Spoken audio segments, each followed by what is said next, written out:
Good morning students.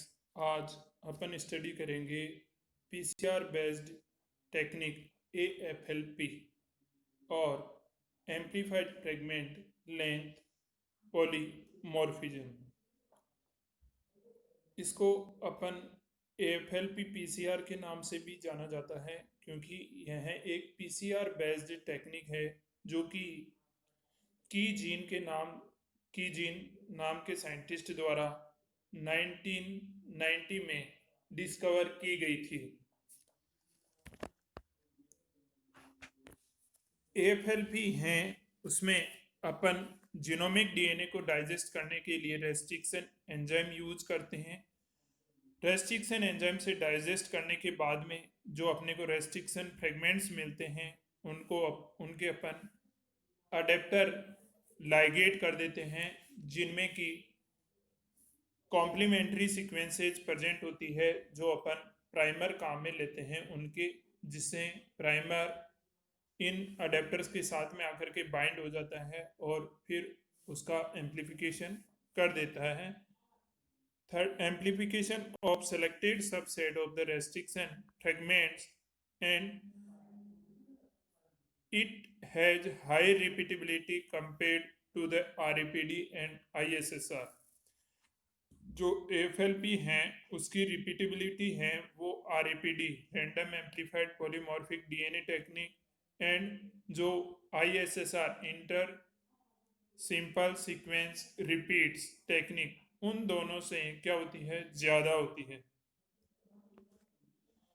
अब generally जो AFLP हैं वो हाइब्रिडाइजेशन टेक्निक है किस किस की, जो आपके RAPD और RFLP टेक्निक है उन दोनों की। इसमें AFLP टेक्निक में है वो बहुत ही कम मात्रा में आपके जीनोमिक डीएनए की आवश्यकता होती है और उससे अपने हैं वो डीएनए फिंगरप्रिंट प्राप्त कर सकते हैं जो कि किसी एक पर्टिकुलर स्पीसीज के लिए क्या होते हैं, हाईली स्पेसिफिक होते हैं। इसलिए एएफएलपी टेक्निक है वो इन दोनों से बेटर होती है, आरएपीडी और आपके आरएफएलपी से, क्योंकि इसमें बहुत ही कम मात्रा में जो जीनोमिक डीएनए है उसकी आवश्यकता होती है और उसकी सहायता से अपन किसी भी एक पर्टिकुलर स्पीसीज का अपन डीएनए फ्रेगमेंट हैं वो प्रोड्यूस कर सकते हैं जो कि ईच स्पीसीज का हाईली स्पेसिफिक होता है। किन्हीं भी दो स्पीसीज का जो डीएनए फिंगरप्रिंट है वो मैच नहीं करता, केवल जेनेटिकली आइडेंटिकल ट्विन्स हैं उनका ही मोस्टली प्रोबेबली मैच करता है। इसके अतिरिक्त एफएलपी टेक्निक में है वो जेनेटिक इंफॉर्मेशन या जो जीन सीक्वेंस है उसके बारे में प्रायर इंफॉर्मेशन रिक्वायर्ड नहीं होती है कि इसकी सीक्वेंस है वो नॉन होनी ही चाहिए, ऐसा कोई इसमें एएफएलपी टेक्निक में नहीं है कि एएफएलपी टेक्निक अपन जब ही यूज में कर सकते हैं कि इस या जिस भी डीएनए की अपन सीक्वेंसिंग कर रहे हैं उसकी जीनोम सीक्वेंस अपने को पता हो, ऐसा इसमें नहीं है।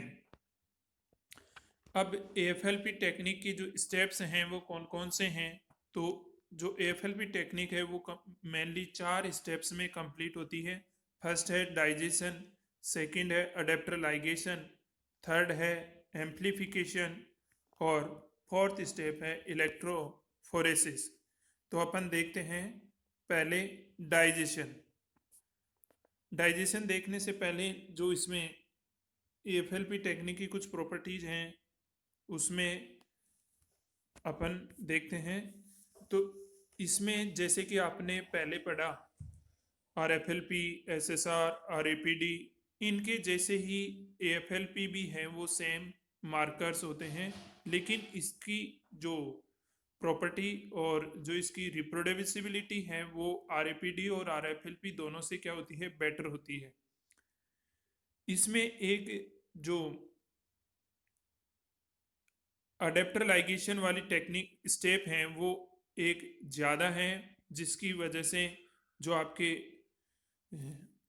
उसका जीनोम का इंटीग्रेशन रिजोल्यूशन है वो हाई होता है, क्योंकि जब अडेप्टर होता है उसकी सीक्वेंस अपने को नॉन होती है, और उसमें जो सीक्वेंस प्रेजेंट होती है उसकी कॉम्प्लीमेंट्री सीक्वेंस अपन प्राइमर में डिजाइन कर लेते हैं, जिससे प्राइमर उसके साथ में जाके बाइंड हो जाएगा और उसका एम्पलीफिकेशन है वो इजीली एंड तेजी से हो जाएगा।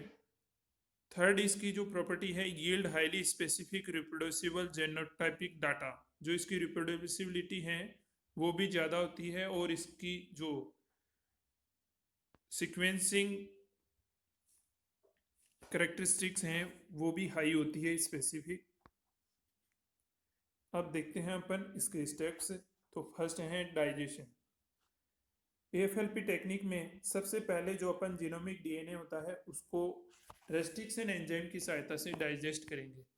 रेस्ट्रिक्शन डाइजेशन का मतलब है जो आपका डबल स्ट्रैंडेड डीएनए है उसको जब अपन रेस्ट्रिक्शन एंजाइम से डाइजेस्ट करेंगे तो वो उसको जगह जगह से क्या कर देगा, क्लीव कर देगा, ब्रेक कर देगा उसको। अब इसमें जनरली जो अपन आरएफएलपी टेक्निक काम में ले रहे थे उसमें अपन केवल एक ही प्रकार का रेस्ट्रिक्शन एंजाइम काम में ले रहे थे, जबकि यहाँ पर एएफएलपी टेक्निक में अपन दो प्रकार के रेस्ट्रिक्शन एंजाइम काम में लेते हैं। एक होता है फ्रीक्वेंट कटर और एक होता है आपका रेयर कटर, जिससे कि आपके नंबर ऑफ फ्रेगमेंट्स भी क्या हैं, ज़्यादा बनेंगे। अब इसमें जो एक होता है वो 4 बेस पेयर कटर होता है, जबकि एक 6 बेस पेयर कटर होता है। तो जो 4 बेस पेयर कटर होता है वो रेस्ट्रिक्शन एंजाइम होता है आपका MACL, और जो आपका 6 बेस पेयर कटर होता है वो होता है आपका इको R1। अब इन दोनों की सीक्वेंसेज भी इसमें दी गई है, आप देखिए नीचे। MACL फर्स्ट है, उसकी जो 4 बेस कटर है वो इस सीक्वेंस को रिकॉग्नाइज करता है, और इस पर्टिकुलर सीक्वेंस से ही वो उस सीक्वेंस को डीएनए को आपको क्लीव करेगा। जबकि इको R1 की होती है GAATTC। इस सीक्वेंस को ही इको R1 रिकॉग्नाइज करेगा और पर्टिकुलर पोजीशन से डीएनए को क्लीव करेगा। जब डीएनए को यह क्लीव कर देता है, फ्रेगमेंट्स अपने को प्राप्त हो जाते हैं, तो उसके बाद में सेकेंड स्टेप आती है आपका लाइगेशन। लाइगेशन पढ़ने से पहले आप इसमें डायग्राम में देखिए रेस्ट्रिक्शन एंजाइम्स। रेस्ट्रिक्शन एंजाइम के बारे में मैंने आपको जब अपनी इंट्रोडक्टरी क्लासेज हुई थी उसमें भी मैंने आपको रेस्ट्रिक्शन एंजाइम्स के बारे में बता दिया था, और यहाँ पे इस डायग्राम में और देख लीजिए। रेस्ट्रिक्शन एंजाइम है वो जनरली बैक्टीरिया में पाए जाते हैं, जो किसी भी डीएनए मॉलिक्यूल को कट कर देते हैं उसकी इनर साइड से, इसलिए इनको एंडोन्यूक्लियस के नाम से भी जाना जाता है। और यह एक इसी पर्टिकुलर साइट से ही जो सीक्वेंस ये रिकॉग्नाइज करते हैं उसी को काटते हैं, और एंजाइम के ऊपर डिपेंड करता है कि कौन सा अपन रेस्ट्रिक्शन एंजाइम ले रहे हैं, क्योंकि ये दो प्रकार के कट से जनरेट करते हैं। एक होता है ब्लंट एंड और दूसरा होता है आपका स्टिकी एंड, जो कि एंजाइम की प्रॉपर्टी के ऊपर डिपेंड करता है कि अपन ने ब्लंट एंड एंजाइम लिया है या स्टिकी एंड जनरेट करने वाला रेस्ट्रिक्शन एंजाइम। सेकेंड स्टेप है अडेप्टर लाइगेशन। अडेप्टर्स भी इसमें अपन दो प्रकार के काम में लेंगे, जो कि दोनों रेस्ट्रिक्शन एंजाइम की कॉम्प्लीमेंट्री सीक्वेंस के होंगे। देखिए आपका जो आपने रेस्ट्रिक्शन एंजाइम की सहायता से अपन ने डीएनए को है वो डाइजेस्ट किया और फ्रेगमेंट्स प्राप्त हुए, इसमें स्टिकी एंड प्राप्त हो रहा है एक। और अब ये अडेप्टर्स होते क्या हैं, अडेप्टर्स पहले भी बताया था मैंने आपको। अडेप्टर्स हैं वो शॉर्ट सीक्वेंस ओलिगोन्यूक्लियोटाइड सीक्वेंस होते हैं जिनमें ऑलरेडी ब्लंट एंड प्रेजेंट होता है, और इनकी सीक्वेंस अपने को नॉन होती है। सीक्वेंस इनकी क्या होती है, नॉन होती है। सीक्वेंस नॉन होने की वजह से अपन जब प्राइमर डिजाइन करेंगे तो अपने को पता रहेगा कि प्राइमर किस हिसाब से अपने को डिजाइन करना है, किस सीक्वेंस का अपने को डिजाइन करना है, जिससे कि ये उसके साथ में अडेप्टर के साथ में बाइंड हो जाए। जब अडेप्टर अपन रेस्ट्रिक्शन फ्रेगमेंट के साथ में लाइगेट कर देते हैं तो उसके बाद में अपन करते हैं इसका डीएनए एम्प्लीफिकेशन। और एम्प्लीफिकेशन किसकी सहायता से करते हैं, पीसीआर की सहायता। इसमें देखिए DNA fragments with MSE1 and EcoR1 ends will be selected and two PCR primers which are complementary to the adapters bind to the adapters and then start to amplify the DNA. Generally, we use the radio labeled primer or fluorescent primers because when we do autoradiography, then they emit fluorescence or light, due to which we can easily find out that our complementary sequences और अपनी जो भी sequence है जहाँ पे bind होगी complementary, वहाँ पे जो फिर उसकी इंटेंसिटी होगी वो फ्लोरेसेंस की ज़्यादा होगी। जब अपन पीसीआर से एम्पलीफाई कर लेते हैं तो अब अपन पीसीआर जो एम्पलीफाइड प्रोडक्ट हैं उसका अपन करते हैं electrophoresis, means separation of DNA fragments. अब उनका अपन पॉलीएक्रिलेमाइड जेल में भी कर सकते हैं और अपन अगेरोस जेल इलेक्ट्रोफोरेसिस में भी कर सकते हैं, डिपेंडिंग ऑन द साइज कि आपका जो डीएनए फ्रेगमेंट्स हैं उनकी साइज क्या है। अगर जो आपके छोटी साइज के अगर डीएनए फ्रेगमेंट्स हैं तो अपन उसको अगेरोस जेल इलेक्ट्रोफोरेसिस के द्वारा भी सेपरेट आउट कर सकते हैं, क्योंकि इसमें जो आपका पोर साइज है अगेरोस जेल इलेक्ट्रोफोरेसिस में, जो जेल की पोर साइज है वो क्या होती है, ज़्यादा होती है। इसलिए इसमें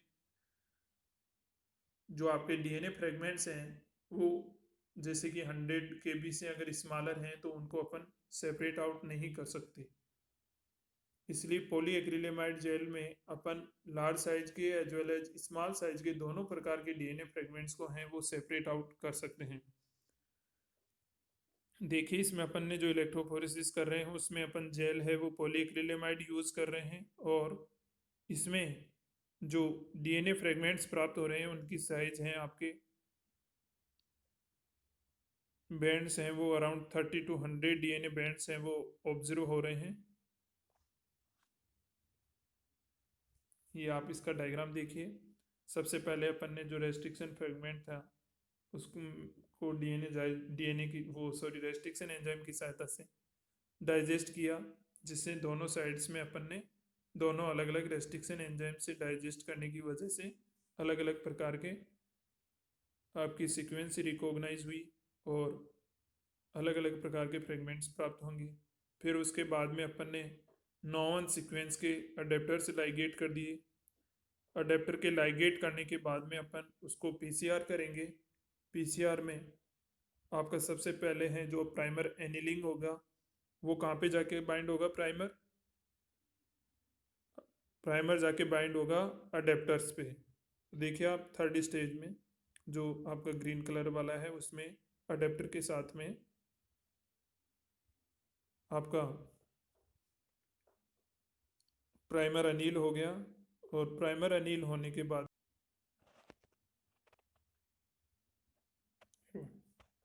एडवांटेज में देखिए आरएफएलपी टेक्निक है वो सॉरी आपके एएफएलपी टेक्निक है उसको अपन एएफएलपी टेक्निक द्वारा प्रतिस्थापित कर सकते हैं, क्योंकि एएफएलपी टेक्निक है वो more reliable and advance technique है आरएफएलपी टेक्निक से।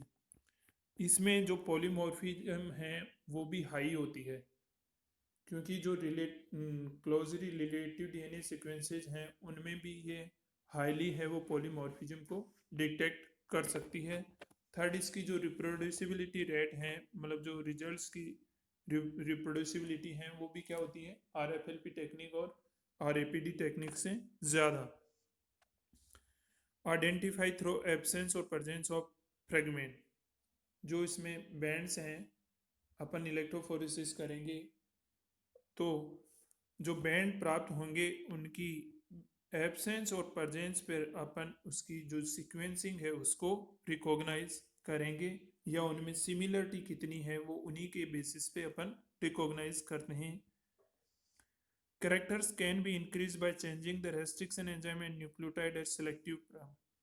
मान लीजिए कि अपन ने को अगर उसकी जो करेक्टरिस्टिक प्रॉपर्टी है उसमें चेंज करना है तो अपन जो रेस्ट्रिक्शन एंजाइम काम में लेते हैं उनकी प्रॉपर्टी में चेंज करना पड़ेगा। अगर मान लीजिए अपन 4 बेस पेयर कटर काम में ले रहे हैं तो उसकी जगह अपन 3 बेस पेयर कटर या 5 बेस पेयर कटर या 7 बेस पेयर कटर और रेयर और फ्रिक्वेंट रेस्ट्रिक्शन एंजाइम की कंसंट्रेशन में वेरिएशन करके अपन कैरेक्टर्स में चेंज कर सकते हैं। और जो एम्प्लीफिकेशन प्रोसेस है उसमें भी अपन सिलेक्टिव प्रोसेस द्वारा सिलेक्टिव प्राइमर्स यूज करके पर्टिकुलर सीक्वेंस को रिकॉग्नाइज कर सकते हैं।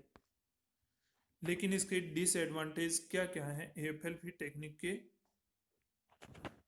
एएफएलपी टेक्निक हैं वो आपके कोडोमिनेंट नेचर की होती है जैसा कि आरएफएलपी टेक्निक होती है। इसलिए इसमें केवल हेटेरोजाइगस कंडीशन में और होमोजाइगस कंडीशन दोनों में जो आपका कैरेक्टर है उसको रिकॉग्नाइज किया जा सकता है। सॉरी इसका जो डिसएडवांटेज है वो आरएपीडी टेक्निक के जैसे यह भी डोमिनेंट मार्कर होता है जिसकी वजह से आपका जो कोडोमिनेंट हेटेरोजाइगस कंडीशन में अगर कोई कैरेक्टर हैं सेमी जाइगस हैं या हेटेरोजाइगस हैं तो उस कंडीशन में अपन उसको रिकॉग्नाइज नहीं कर सकते हैं एएफएलपी टेक्निक के द्वारा। सेकेंड इसका डिसएडवांटेज है homology, ability to differentiate different fragment with similar size.